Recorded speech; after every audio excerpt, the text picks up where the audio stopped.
দর্শক, নতুন ভিডিওতে স্বাগতম। দর্শক, খুব গুরুত্বপূর্ণ একটি বিষয় নিয়ে আলোচনা করব, অবশ্যই ভিডিওটি শেষ পর্যন্ত দেখবেন।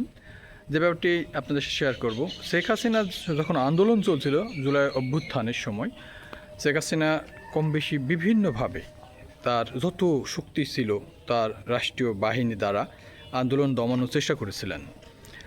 পুলিশ বলেন, র্যাব বলেন, আর্মি বলেন, ঠিক আছে, গোয়েন্দা বিভাগ বলেন, এবং তার দলীয় নেতাকর্মী ক্যাডার যত কিছু আছে সব দিয়েই কিন্তু চেষ্টা করেছিলেন এই অভ্যুত্থানটাকে দমন করার। সেভাবেই তিনি চালাচ্ছিলেন। এক পর্যায়ে যা হোক চলছিল এইভাবে। চীন সফরে গেলেন, চীন থেকে আসলেন, আসার পর একটা প্রেস কনফারেন্স হয়েছিল, সেখানে বিভিন্নভাবে কথা তখন হচ্ছিল। সাংবাদিক এক পর্যায়ে একটা বিষয় তুলেছিল, আপনারা জানেন যে তখনই শেখ হাসিনা একটা মন্তব্য করেছিল যে রাজাকারের বাচ্চা। যখন এই রাজাকারের বাচ্চা এই স্লোগানে উত্তাল হয়ে গেল সারা বাংলাদেশ, সবাই রাজাকার রাজাকার বলে নিজেদেরকে স্লোগানে মুখরিত করলো, শেখ হাসিনা তখন এই ব্যাপারটাকে এমনভাবে নিয়েছিলেন, সেই গোপন কথা আজকে ট্রাইব্যুনালে তুলে ধরেছেন চিফ প্রসিকিউটর।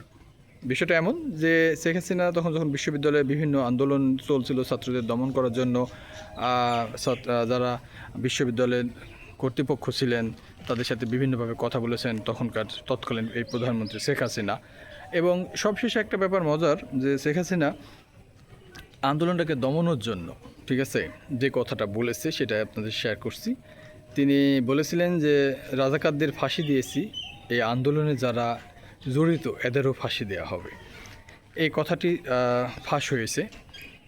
তখনকার যারা বিশ্ববিদ্যালয়ের কর্তৃপক্ষ ছিল, রাজাকারদেরও ফাঁসি তিনি যেমন দিয়েছিলেন, এবার আন্দোলনকারীদের ফাঁসি, অর্থাৎ হাসনাত বলেন, সার্জিস বলেন, নাহিদ বলেন, যারাই আন্দোলন করছিল, বা বিএনপি জামাত বলেন, যারা এই আন্দোলনের সাথে জড়িত ছিল, এদেরও কিন্তু খুব খারাপ কপাল অপেক্ষা করছিল। কিন্তু রাখি আল্লাহ মারেকে, আল্লাহ চাইলে কোনো কিছু, আল্লাহ যদি চান যে রক্ষা করবেন, পৃথিবীর আর কোনো শক্তি নেই তাকে শেষ করার। ব্যাপারটা আমরা যুগ যুগ ধরে শুনে আসছি। এখন যেটা খুব ইন্টারেস্টিং সেটা হচ্ছে শেখ হাসিনার এই যে পরিকল্পনা, মানুষগুলোকে মেরে ফেলেছে, রাজাকারদের মেরে ফেলেছে, ফাঁসি দিয়েছে, আন্দোলনকারীদের ফাঁসি দিবে। আপনি কি কখনো ভেবে দেখেছেন সব কিছুই যেমন তার একটা গোছানো ছিল, তিনি চেয়েছিলেন যেটা, সেটা কিন্তু হয়নি।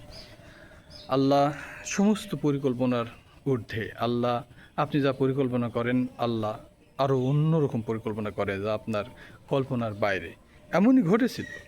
আর একটা ব্যাপার সবসময় দেখবেন, এই যে শেখ হাসিনার যে বচনভঙ্গি ছিল সবসময় দাম্ভিকতা, অহংকারপূর্ণ, এবং অনেক ভুল।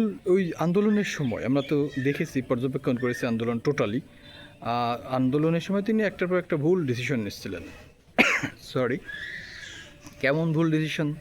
যেমন উস্কে দিল আন্দোলন নিজেই রাজাকারের বাচ্চা বলে। পরবর্তীতে যখন ওদের দাবিগুলো মেনে নেবেন না, তা আগেই বলতে পারতেন।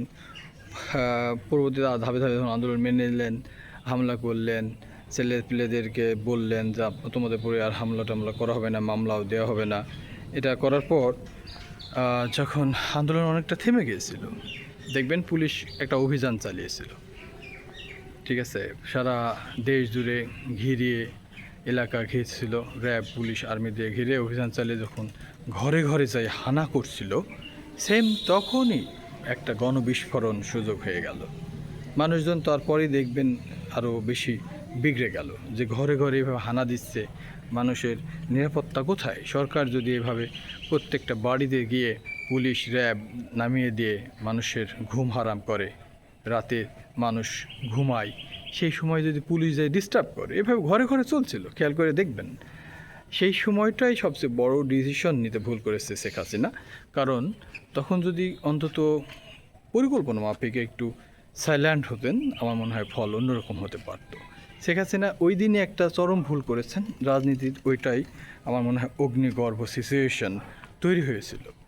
আপনারা হয়তো বিচার বিশ্লেষণ করে দেখবেন, আগামীতে আরও অনেক কিছুই হয়তো আমরা তথ্য পাবো। তবে আদালতে আজকে তাজুল ইসলাম, যিনি চিফ প্রসিকিউটর ট্রাইব্যুনালের, তিনি আজ এই বিষয়টা তুলে ধরেছেন যে শেখ হাসিনা এই ধরনের কথাকপন বিশ্ববিদ্যালয় কর্তৃপক্ষের কাছে বলেছিল। নতুন ভিডিওতে দেখা হবে।